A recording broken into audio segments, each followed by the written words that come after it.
वक्फ board को हासिल थे, लेकिन अब इस एक्ट के जरिए सिर्फ टारगेट करके वक्फ बोर्ड से यानी मुसलमानों से उन राइट्स को छीना गया है। इसलिए हम ये समझते हैं कि ये बहुत ही डिस्क्रिमिनेटरी एक्ट है और मुल्क में हमारे कॉन्स्टिट्यूशन में जो लोगों को राइट्स दिए गए हैं उन राइट्स का खुला वायलेशन है। उसी तरह मीडिया में हर जगह ये बात लाने की कोशिश हो रही है कि ये जो एक्ट है ये वक्फ के एडमिनिस्ट्रेशन को बेहतर करने के लिए और करप्शन को ख़त्म करने के लिए, लूट को ख़त्म करने के लिए लाया गया है। ये भी बहुत बड़ा धोखा है, बहुत बड़ा झूठ है। इस एक्ट में एक सिंगल आर्टिकल भी ऐसा नहीं है, एक सिंगल पॉइंट भी ऐसा नहीं है जिससे एडमिनिस्ट्रेशन को बेहतर बनाने में मदद मिलती है। तो मैं समझता हूं कि आप लोगों को, मीडिया को भी ये सवाल पूछना चाहिए किरण रिजिजू से और गवर्नमेंट के दीगर लोगों से कि इसमें ऐसी कौन सी चीज है जिससे वक्फ के एडमिनिस्ट्रेशन को बेहतर बनाने में मदद मिलती हो। दो इश्यूज पर केंद्रित है। पहला इशू तो वही है जिस पर इस वक्त बहुत ज्यादा डिबेट हो रही है हर जगह, वक्फ का इशू। हम समझते हैं कि जो वक्फ एक्ट लाया गया है वो अनकॉन्स्टिट्यूशनल है, वो डिस्क्रिमिनेटरी है, यानी ख़ास मुसलमानों के साथ उसमें डिस्क्रिमिनेशन किया गया है बाकायदा सेलेक्ट करके, और इसका मकसद वक्फ को कमज़ोर करना, वीक करना, वक्फ के मैनेजमेंट को ख़राब करना है। इसके हवाले से जो डिबेट्स हो रहे हैं और पार्लियामेंट में भी जो बातें आई हैं उस पर भी हम अफसोस का इजहार करते हैं। हम समझते हैं कि ये बहुत ज़्यादा मिसगाइड करने वाली बात है कि वक्फ बोर्ड ये चैरिटी कमिश्नर की तरह है। वक्फ बोर्ड चैरिटी कमिश्नर की तरह नहीं बल्कि इंडोमेंट बोर्ड्स की तरह है।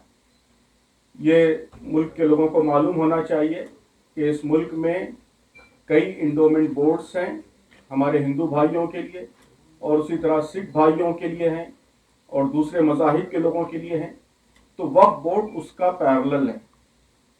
तो जिस तरह के राइट्स इंडोमेंट बोर्ड्स को हासिल हैं, जिस तरह के राइट्स दूसरे रिलीजियस ग्रुप्स के इंडोमेंट्स को हासिल हैं, उसी तरह के राइट्स वक्फ बोर्ड को हासिल थे, लेकिन अब इस एक्ट के जरिए सिर्फ टारगेट करके वक्फ बोर्ड से यानी मुसलमानों से उन राइट्स को छीना गया है।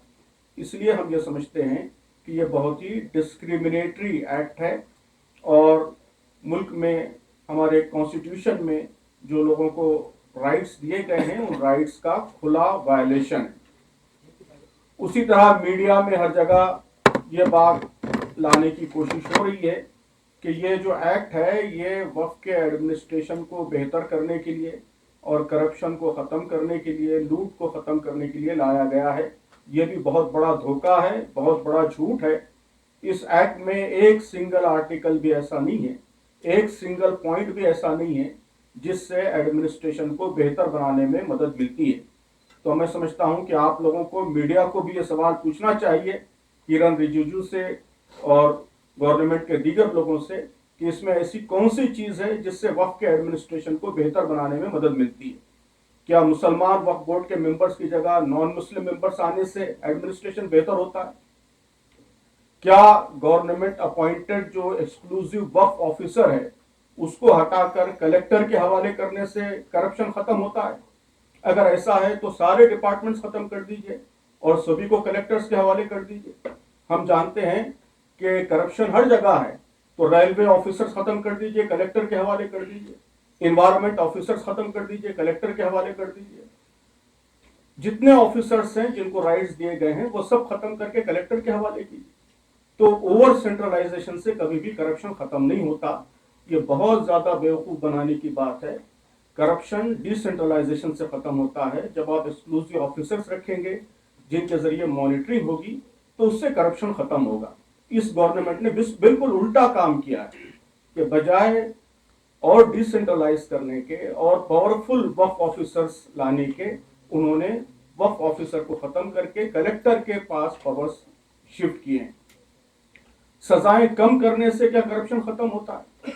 कि पहले ऑक्यूपाई करने वालों को और कब्जा करने वालों को जो सजाएं दी जाती थी अब सजाएं कम की गई, तो सजा बढ़ाने से करप्शन खत्म होगा या सजा कम करने से करप्शन खत्म होगा? تو بات جو کہی جا رہی ہے ایکٹ اس کے بالکل الٹا ہے، بالکل ریورس ہے۔ مقصد کہا جا رہا ہے کہ ایڈمنسٹریشن بہتر بنانا ہے، لیکن اس کے جتنے کنٹینٹس ہیں وہ سارے کے سارے ایڈمنسٹریشن کو خراب کرنے والے ہیں، اور ایڈمنسٹریشن کو امپروو کرنے والا ایک سنگل پوائنٹ بھی اس کے اندر نہیں۔ تو یہ بہت افسوس کی بات ہے کہ گورنمنٹ بھی اسی طرح غلط بات پھیلانے کی کوشش کر رہی ہے، اور ہمارے میڈیا میں بھی اسی طرح کا ڈیبیٹ چل رہا ہے۔ تو میں آپ لوگوں سے بھی یہ گزارش کروں گا کہ سنسیئر کوشچنس گورنمنٹ کے سامنے رکھیے اور صحیح بات لوگوں کے سامنے لانے کی کوشش کیجیے۔ دوسرا جو اہم ایشو ہے آج ہمارے سامنے وہ فلسطین کی تازہ صورتحال ہے۔ تو اس وقت جو کچھ فلسطین میں ہو رہا ہے، میں سمجھتا ہوں کہ وہ ہیومن ہسٹری کا بدترین میسیکر، بدترین جینوسائیڈ ہے۔ وہ ساری انسانیت کو شرم سے پانی پانی کرنے والی چیز ہے۔ یہ کوئی وار نہیں ہے، یہ کوئی ڈیفنس نہیں ہے، بلکہ سویلینز پر ٹارگیٹ کر کے حملے کیے جا رہے ہیں، ہاسپٹلز پر حملے کیے جا رہے ہیں، ایمبولینسز کو ٹارگیٹ کیا جا رہا ہے، اسکولوں کو ٹارگیٹ کیا جا رہا ہے، پورے سٹی کو، غزہ کو برباد کر دیا گیا ہے، اور اب رفح کو برباد کرنے کے لیے آپ دیکھ رہے ہیں کہ کئی دنوں سے کام چل رہا ہے، بمباری ہو رہی ہے سویلین ایریاز پر۔ تو ہم سمجھتے ہیں کہ یہ ہماری تاریخ کا، ہمارے اتہاس کا، ہمارے ہسٹری کا ڈارکسٹ چیپٹر ہے جو اس وقت چل رہا ہے، اور اس پر خاموش رہنا، اس پر سائلنس، یہ بھی کرائم ہے، یہ بھی جرم ہے۔ تو اس لیے اس بربریت کے خلاف، اس ایٹراسٹی کے خلاف، اس جینوسائیڈ کے خلاف ملک کے تمام عوام کو آواز بلند کرنی چاہیے، دنیا کے سارے عوام کو آواز بلند کرنی چاہیے۔ ہماری حکومت کی جانب سے کنسرن آیا ہے کچھ دنوں پہلے، اس کو ہم ویلکم کرتے ہیں۔ ہماری حکومت یہ بھی کہہ رہی ہے کہ وہاں ریلیف ہندوستان بھیج رہا ہے، اس پر بھی ہم خوشی کا اظہار کرتے ہیں، لیکن ساتھ ہی ہم سمجھتے ہیں کہ ہندوستان ایک بڑی طاقت ہے، اور اس بڑی طاقت ہونے کے ساتھ ساتھ اس پر بڑی ذمہ داریاں بھی ہم پر عائد ہوتی ہیں۔ ہم کو اور زیادہ طاقت کے ساتھ آواز بلند کرنی چاہیے، اور مجبور کرنا چاہیے بڑی طاقتوں کو کہ وہ اپنے امپیریلسٹ ڈیزائنز کے لیے، اپنے امپیریلسٹ آبجیکٹیوز کے لیے عام انسان، چھوٹے بچے، معصوم لوگ، ڈاکٹرز، ریلیف ورکرز، ان کی جانیں لینے کا جو خطرناک سلسلہ شروع ہوا ہے، اس سلسلے کو فوری روکیں، اسرائیل کو اکاؤنٹیبل بنائیں، جو لوگ ان کرائم سے مبتلا ہیں ان پر باقاعدہ انٹرنیشنل کورٹ میں کیس چلے، اور ان کو اس کی سزا دی جائے، اور جلد سے جلد اس وار کو ختم کرنے میں ہمارا ملک اور دنیا کی ساری طاقتیں اپنے اثر و رسوخ کا استعمال کریں۔